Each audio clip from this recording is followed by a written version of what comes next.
Okay, ninth class. आज की class में हम लोग हमें संविधान की आवश्यकता क्यों है इसके बारे में पढ़ेंगे।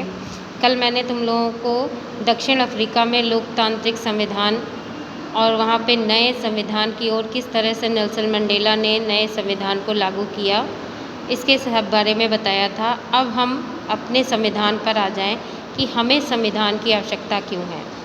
किसी भी प्रकार की राज्य व्यवस्था को चलाने के लिए, उस शासन प्रणाली को चलाने के लिए संविधान की आवश्यकता होती है। और ये संविधान किस तरह से, इसकी क्यों आवश्यकता है या इसे ये क्या करता है, ये सब हम दक्षिण अफ्रीका वाले मैटर से समझ चुके हैं कि जब एक अत्याचार करने वाली दमनकारी शासन प्रणाली या किसी भी तरह की, जैसे वो राजशाही प्रणाली हो और दूसरी तरह उसका विरोध करने वाली प्रणाली, जो दोनों ही एक साथ मिलकर काम करने का सोचती हैं, तो वहाँ पर मतभेद होने की और उसके अलावा एक दूसरे पर विश्वास ना कर पाने की, ये कई सारी प्रॉब्लम्स क्रिएट होती हैं कि एक दूसरे पर कैसे विश्वास किया जा सकता है। तो इसके लिए कुछ कारण जो हैं वो यहाँ पर बताए गए हैं। जैसे कि संविधान की आवश्यकता को निम्न प्रकार से समझा जा सकता है। कैसे? इसमें समाज की आकांक्षाओं और लक्ष्यों का निर्धारण किया जाता है। मतलब समाज में जो लोग हैं उनकी आकांक्षाएं क्या हैं, उनके क्या लक्ष्य हैं, वो किस लक्ष्य को पाना चाहते हैं, इसके बारे में निर्धारण किया जाता है। उसके अलावा ये देश के लिए अलग अलग वर्गों के बीच तालमेल को बढ़ावा देता है।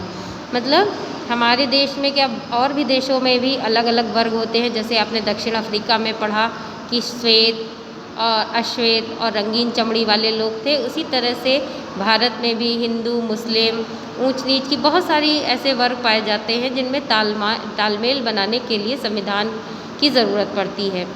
संविधान देश का सर्वोच्च कानूनी दस्तावेज है जो संबंधित राष्ट्र को विशिष्ट पहचान प्रदान करता है। मतलब जिस देश का संविधान जो होता है वो उस देश की पहचान होता है। हमारे देश का संविधान हमारे देश की पहचान है।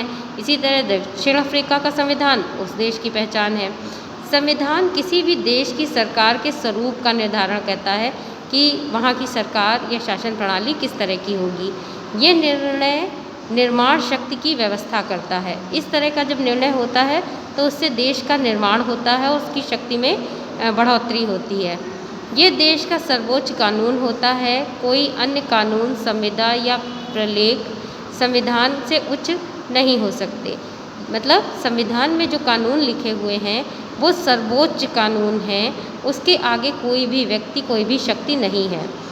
संविधान सरकार की शक्तियों को सीमित करता है और उसे तानाशाह रूप धारण करने से रोकता है। मतलब किसी भी व्यक्ति को, जिसको हमने चुन लिया, ये नहीं कि बस अब वो चुन गया है, वो चुना जा चुका है तो वो कोई भी काम करने के लिए स्वतंत्र हो गया। नहीं, संविधान उस पर अंकुश लगाता है कि वो क्या कर सकता है या क्या नहीं कर सकता है। इसके अलावा संविधान किस तरह से काम करता है। संविधान अनेक काम करता है जिनमें से प्रमुख है। पहला क्या है? ये साथ रह रहे विभिन्न प्रकार के लोगों के बीच आवश्यक विश्वास और सहयोग विकसित करता है। मतलब हम लोग विभिन्न प्रकार के धर्मों से रिलेटेड हैं तो हम लोग एक दूसरे पर जल्दी विश्वास और एक दूसरे का सहयोग नहीं कर पाते, लेकिन चूँकि हमारे देश में संवैधानिक सरकार है या संविधान है तो इसकी वजह से हर व्यक्ति की सीमित पावर्स हैं। उन पावर के से बढ़कर वो जो मनाए वो नहीं कर सकता। इसलिए हम दूसरों पर विश्वास कर सकते हैं और एक दूसरे का सहयोग विकसित कर सकते हैं। दूसरा है, ये स्पष्ट करता है कि सरकार का गठन कैसे होगा और किसे सभी प्रकार के निर्णय लेने का अधिकार होगा। इसके अलावा संविधान जो है वो ये भी बताता है कि सरकार का गठन कैसे होगा, मतलब कैसे बनेगी सरकार और वो किस प्रकार से निर्णय लेगी।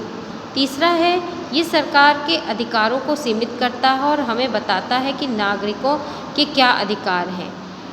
सरकार के अधिकार मतलब ये नहीं कि पावर्स बहुत ज़्यादा हो, नहीं, सीमित होती हैं।